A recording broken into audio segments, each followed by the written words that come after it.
मरकजी ममलिकती वजीर बंडी संजय ने कहा कि क्या वाकई कांग्रेस पार्टी के कायदीन हिंदू है, क्या इनके रगों में हिंदू ही खून दौड़ रहा है। कहा तेलंगाना में हिंदुओं की ज़िंदगी भिखारियों जैसी बना दी गई है। उन्होंने सवाल किया कि कांग्रेस हुकूमत ने रमज़ान के मौके पर मुसलमानों को शाम 4 बजे दफातर से जाने की खुसूसी सहूलत दी, लेकिन फिर वही सहूलत अयप्पा माला, शिव माला और दीगर स्वामी माला पहनने वालों को क्यों नहीं दी जा रही।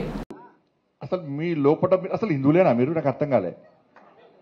మీ లోపట హిందూ రక్తం ప్రవహిస్తుందా?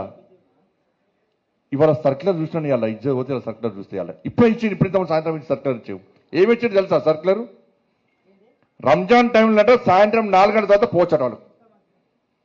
నువ్వు రంజాన్కు 4 గంటల తర్వాత వాళ్ళకు ఉద్యోగాలు ఇచ్చిపెట్టి పోతే మాకు ఏమి ఇబ్బంది లేదన్నా. కానీ నా అయ్యప్ప ఏం పాపం చేసిండు? అయ్యప్ప స్వాములు ఏం పాపం చేసిండన్నా? నా అయ్యప్ప ఏం పాపం చేసిండన్నా? మధ్యాహ్నం దీక్ష తీసుకొని అయ్యప్ప మాల తీసుకొని మధ్యాహ్నం ఆఫీస్కి పోతే టిఫిన్ బాక్స్లో పోయి తినరాదు. అప్పుడప్పుడు వంట వేసుకొని మడితో తినాల్సి వస్తుంది. అవునా కదా? ఇలా ఈ ఉద్యోగస్తులు, ఉపాధ్యాయులు, ప్రైవేట్ ఉద్యోగులు కూడా అయ్యప్ప దీక్ష తీసుకొని ఉద్యోగానికి పోతే మధ్యాహ్నం పోదామంటే ఎవరు ఎప్పుడు తనిఖీ చేస్తారో, ఎప్పుడు సస్పెండ్ చేస్తారో ఒక భయానక వాతావరణంలో ఉద్యోగస్తులు, అయ్యప్ప దీక్ష చేసుకున్న ఉద్యోగస్తులు భయపడే పరిస్థితి వాళ్ళ తెలంగాణ రాష్ట్రంలో ఉంది.